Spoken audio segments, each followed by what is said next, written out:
Shields up, Armbreakers. We're kind of here coming at you with another video, and today we're going to be taking a look at Remnant from the Ashes for the PlayStation 4. This title was sent to me by Gunfire Games so that I could give it a look and tell you guys my opinions on it. Now, I was made aware of this game around E3 this year. That's when I first saw some gameplay of it, and I went over to their website, and one of the things that really caught my attention was their business model. So, you're talking about a game that's going to be charging people around $40 asking price instead of, usual AAA pricing. It is a third-person co-op shooter and doesn't have any shady microtransactions in it, at least at this point, as of the recording of this video. And I don't think they're going to be putting any of that stuff in, which is weird. For starters, you can play the game completely offline, which usually nowadays, whenever you have some kind of a co-op shooter, it's like, oh, you got to be always online, or you got to have like this special launcher thing, or you got to have like some other kind of bullshit, or you got to deal with loot boxes and microtransactions and cosmetics and all. None of that. $40, full game, play it offline, play it with friends, do however the hell you please. That was one of the things that was really surprising for me. So I started following the game because it looked like it was going to be interesting, and then eventually I kind of lost track of it and forgot about the release date, which is why I'm kind of covering it probably a lot later than everybody else. But over the last couple of days, I've been playing it on my live stream, and if you guys follow me on my live stream, you guys know that I've been having an absolute blast playing this game. It's been a lot of fun. I have about 8 hours into it at this point, and I know that probably a lot of you guys are here because a lot of people are saying this is kind of like Dark Souls, but with guns. We'll get into that a little bit further ahead in the video. As per usual with these types of videos, I like to talk about the visuals and sound before we get into the real meat of the game, so to speak, which is the gameplay, naturally. So, in terms of visuals, I find them to be pretty decent. It's not the best looking game out there, and the art style doesn't really do it any favors, in my opinion, because it's got the usual kind of like PlayStation 3 era palette of colors, if you will. It's got a lot of browns, a lot of grays. It does offset a little bit by adding a little bit of red here and there. But, I kind of wish the colors were a little bit more vibrant. They popped a little bit more. I feel like maybe on the PC, the game looks considerably better because it's got more visual fidelity and whatnot. And on the PS4, the colors I wish they would pop a little bit more. But then again, this is also an aesthetic that the developers are giving the game, and it's not supposed to be like super vibrant or anything like that. It's just something of my personal preference. It does depict the post-apocalyptic scenario of around the 60s or 70s, which is when the game takes place really nicely, at least in my opinion. And a lot of the gear that you pick up and you equip your character with kind of reflects that time period really well. At least when you are on Earth, because you go to other places besides Earth in this game. And I think visually, the visuals do their job. It's good. The animations are good. And the one of the things that I really like, though, is ragdoll physics. This game has ragdoll physics, which is kind of another callback to Dark Souls, if you will. And it's really cool, because you can't actually interrupt a lot of the attacks that certain enemies are doing at you by blasting them right in the face if they're close enough. And sometimes they'll be mid-air and you'll blast them and they fall over like ragdoll style. And it's nice. I like the ragdolls on it. I think it's a nice little touch. When it comes to sounds, I think the sounds overall sound really good. There is some voice acting in the game. Again, do remember, not AAA budget. We're talking about a AA game, $40. I think for that price, I think the voice acting is adequate. And then there's also the soundtrack. Here's the interesting thing about the soundtrack. It's one of those games that the soundtrack is actually good. The problem is I wish it was more prevalent because it's also got a lot of moments where there's a ton of silence, which I really, really wish they would utilize that soundtrack a little bit more. But then again, it is sometimes an artistic decision because it's like, well, this is a post-apocalyptic world and all that, so maybe you're not supposed to be listening to music all the time, which I get it. I understand it. I just wish, again, personal taste and all that, but that's pretty much visuals and sound. Overall, pretty good. Nothing really to completely point out. There are a couple of performance hiccups here and there on the PS4, which caused the sound to glitch out. Even though those don't occur like super often, you will notice them here and there. On the PlayStation 4 specifically, I'm pretty sure that on the PC, if you have a good enough rig, that shouldn't really be a problem. And I did experience one crash one of these times where the game was really like kind of glitching out with the sound, then eventually like blue screened on me. But overall, not a whole lot of complaints in that department. So now, let's talk about the gameplay itself. So, like I said, this is a third-person shooter. It is a co-op shooter.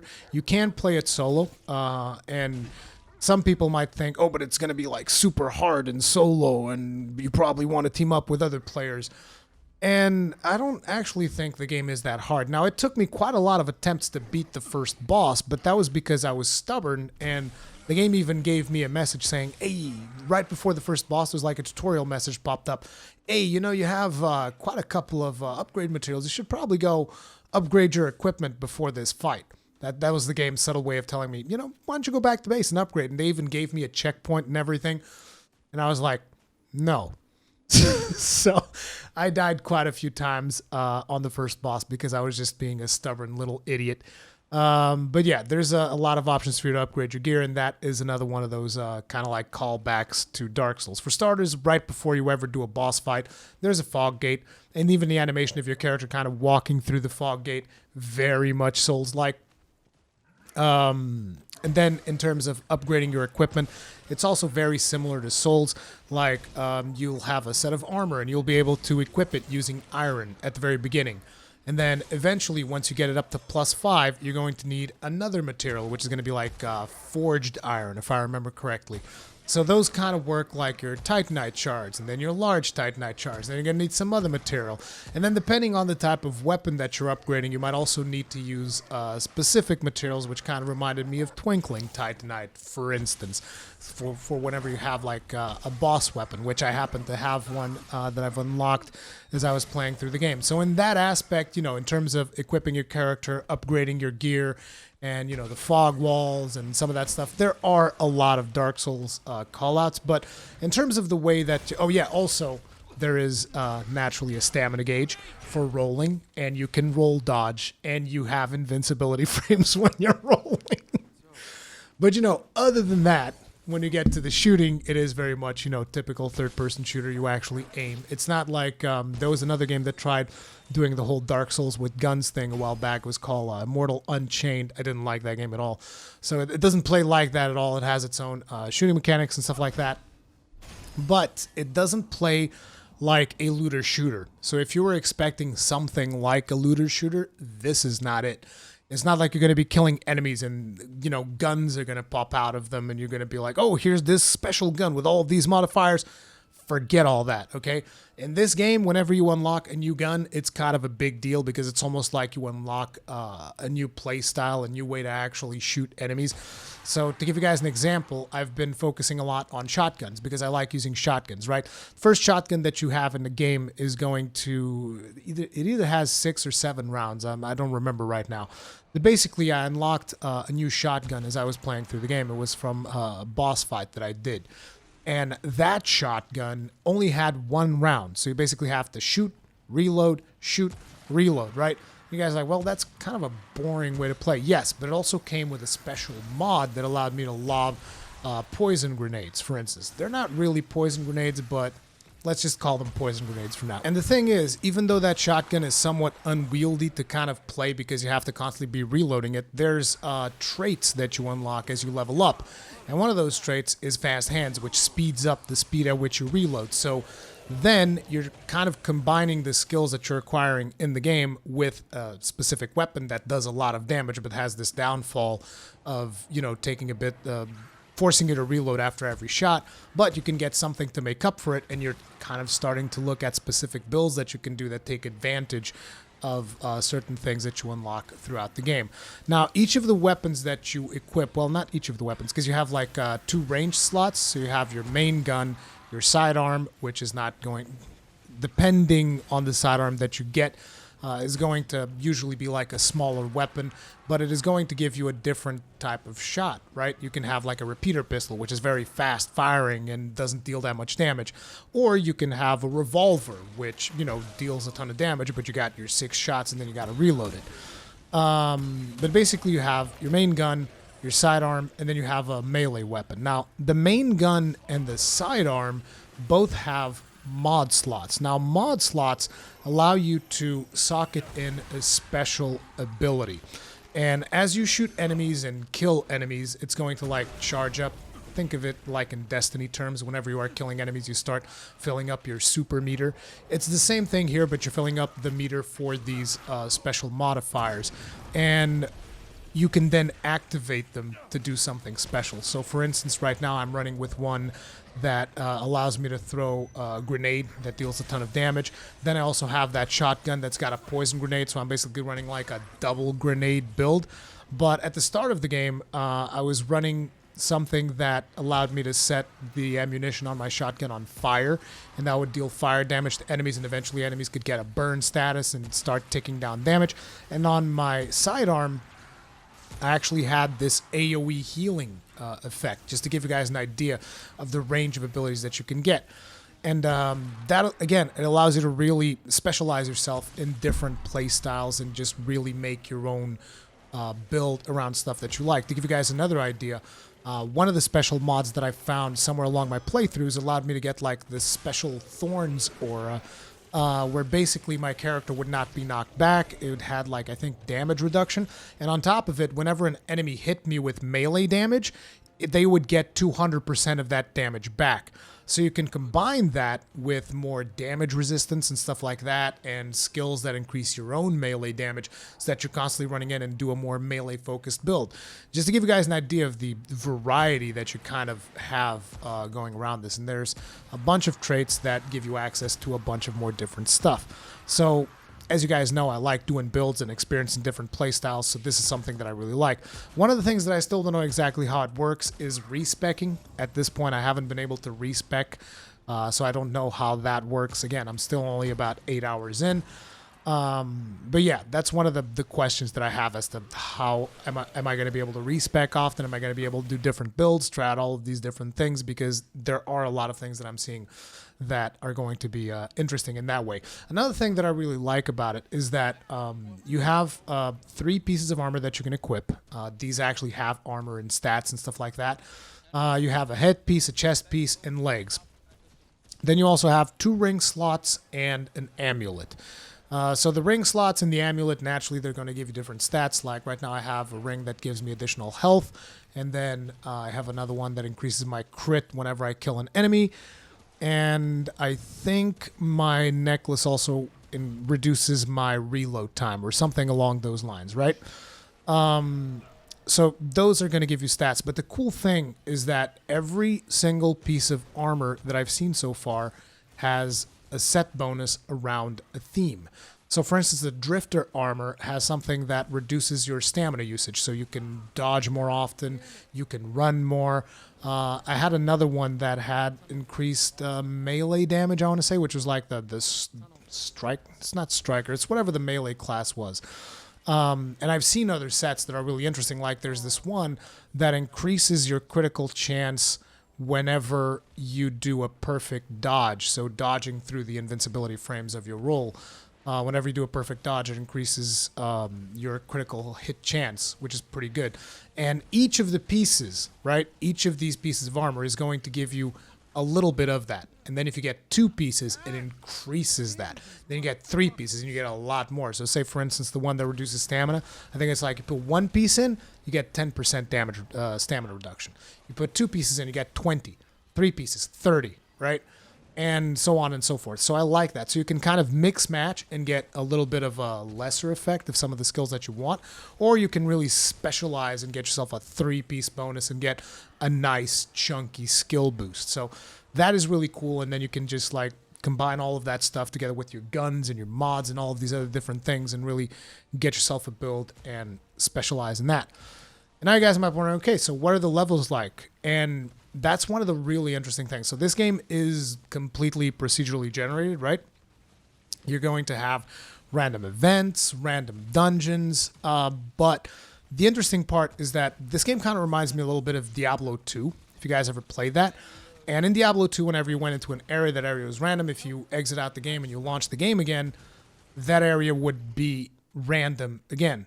This game instead creates a seed for your entire playthrough, right? So whenever you start a new game, it creates this seed and your game is already set in stone. It's been procedurally generated, but it's not going to reset the world. The world is always going to be the same as you are going through it. So like, even if you go to the very last level, like you play the entire game, go to the very last level, if you then come back to the first level, it's going to look the same as you saw it the first time, but it's still procedurally generated, so it's going to be different from everyone else's.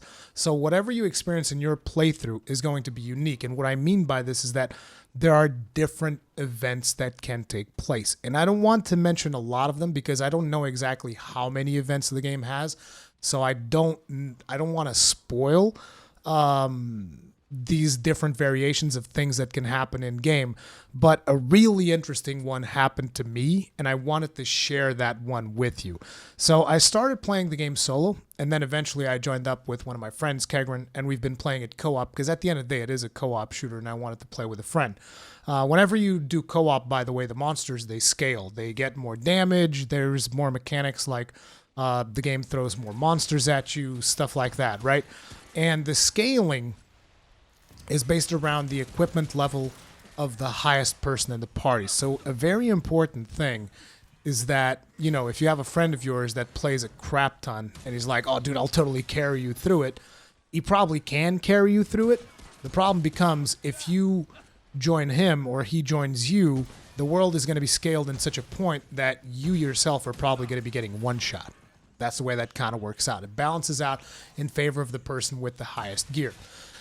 But basically, I was playing with this friend of mine, Kegrin, and we're going through my world, my save, and we get to this special event that neither of us had seen before, and it was really cool. So we get to what looks to be a boss arena, and there's a bunch of dudes on top of a platform, and they basically start talking to us, and they're like, "Oh, I think you guys are going to put on a good show. Fight!" And you look at the objective, and it basically says, "Fight each other." So there is friendly fire in this game, so technically speaking, you can kill your friends if you want to, but the game just straight up spawned an event where it wanted us to kill each other. So we opted not to do it, and then eventually the enemies came down and we killed them. However, I was told in chat by my stream chat that basically if you actually fight your friend and one of you succeeds in killing the other one, supposedly the one that succeeds is going to get like a special trait that increases the damage you deal from shooting enemies in the back or something like that. It's kind of like a backstab trait, which I thought is just brilliant. Like the simple fact that there was an event in a co-op game where the game just tells you, kill your friend. Like, I think that is a really interesting thing to just spawn out of nowhere. And it was just a very interesting thing to see. I haven't really seen other games do that. Or actually, I think I have. Didn't Streets of Rage do that at some point? I don't remember, but I think Streets of Rage, there was a way to get like a secret ending. This was a long time ago, though, Streets of Rage. But anyway, yeah, that event was really cool, and there's a bunch of more different events that can happen. There was another event that we ended up turning into a boss fight, but there was a way to go through that event without necessarily causing the boss fight. And, you know, there's just a lot of dynamic stuff that can or cannot happen in your playthrough. And depending on the stuff that happens, you're going to be unlocking different gear. And the cool thing is that you can visit like your friend's world and they will have like a different thing in their playthrough. Now there is a downside to this. The downside is, say you're playing on your save with a friend while your friend is earning XP, gaining items, gaining upgrade materials, gaining scrap, which is the game's currency. He's not really advancing in his own playthrough. So he's going to have to like go through the same areas that the both of you have went by himself, or you can team up with him and join back in his world and you can both go through it together. Because due to the way that this game generates the seeds of the world, he is going to have a different experience. Even though some of the story points are probably going to be similar, that different experience is going to cause him to get different items. And as such, the game is just like, no, you each progress on each other's saves and that's it. Which I kind of understand, and I kind of still wish that you were able to advance the story as a two-player type of thing. But at the same time, if you keep playing together all the time, you'll just be able to finish the game together. But, you know, I like the overall idea behind it. Most importantly, I really, really like the business model, and I'm hoping the game has a modicum of success so that they can work on it and hopefully like do an expansion type situation where you have Remnant From the Ashes, which is the first one, and then you could have another one. One of the things that developers have said that they're doing is because a lot of the stuff is procedurally generated and there's a certain number of events that they've worked on, they want to add more stuff dynamically into the game, like as in some free updates that add a couple of more events in there and stuff. That is something that I personally really like, but ultimately what I would like to see eventually is naturally, you know, more expansions and stuff on it, and just no loot boxes, no cosmetics, none of that. Like if they can keep it going without adding any of that stuff, I'm gonna be one hell of a happy camper. Now, in terms of difficulty, which is probably going to be the thing that a lot of people are concerned about, I don't think the game is that hard. I do think that there is a significant difficulty spike between the rank and files and enemies that you are fighting and the actual boss fights, because they require you to pay attention to a lot more mechanics. And there is something to be said about the fact that pretty much every boss fight that I've experienced so far, there's always tons of ads near the boss. And I understand why, because ads is how you can recover your ammo. So basically, if there weren't ads, like if you were shooting at the boss and you run out of ammunition, you'd be kind of screwed because you wouldn't be able to, you know, keep shooting at the boss because there's no ammo. You can go up and melee the boss, but it's probably going to be pretty hard for you to just straight up melee a boss to death. I should say so, because I have the highest melee stats and I still get my ass kicked whenever I'm in close range. But yeah, overall, I've been enjoying the game quite a bit, and I did watch Jim Sterling's video on it, which I'm sure a lot of you guys watched as well. And I was confused because I'm like, here's Jim Sterling just like this railing on this game that I'm actually enjoying quite a bit. And I'm just thinking maybe the game's not for him. But then I realized an interesting thing, which is he said whenever he teamed up with 3 players, that's when the game became like nearly impossible for him to beat. And I think that is because of the way of how scaling works, right? Because if someone joins your party and their gear is just like fully upgraded to plus however much you can get, and you yourself are still like around the +5 area, I think most monsters are going to one-shot you. And they're going to have tons and tons of health to compensate for that, you know, really powerful player that is there, which can be a problem, I guess. It hasn't really been a problem for me because me and Kegren have been pretty much close in levels. I have died a couple of times because his gear is slightly more powerful than mine. But ultimately, it hasn't really been a major issue, but I can see that becoming somewhat of a problem. So I don't know. The thing is, I don't know how many players they have in the player pool. I don't know if they can refine the matchmaking process to try and get players that are closer to the same gear level together or something like that.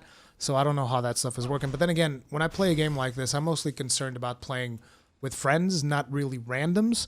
So, you know, I'm probably always going to have a different experience. But either way, I've been having a ton of fun with Remnant From the Ashes. If you guys are interested in it, you can see the gameplay that has been playing throughout this video. If it looks like it's cool, you're probably going to enjoy it. I know that I'm having a ton of fun with it, and I can't wait to play more. So if you guys want to check out the stream, you guys know where to find me over on Twitch. And yeah, thank you all very much for watching. If you enjoyed this video, hit up that like button because it helps me more than you could possibly imagine. If you did not enjoy the video, hit the dislike button because feedback is extremely important for me. Speaking of feedback, comments and feedback in the comment section down below. And if you guys enjoy my content, subscribe, hit the bell notification icon so that YouTube can send you a notification every once in a full moon or something like that. And that's pretty much it from me, you guys. Stay strong and may your shields never break.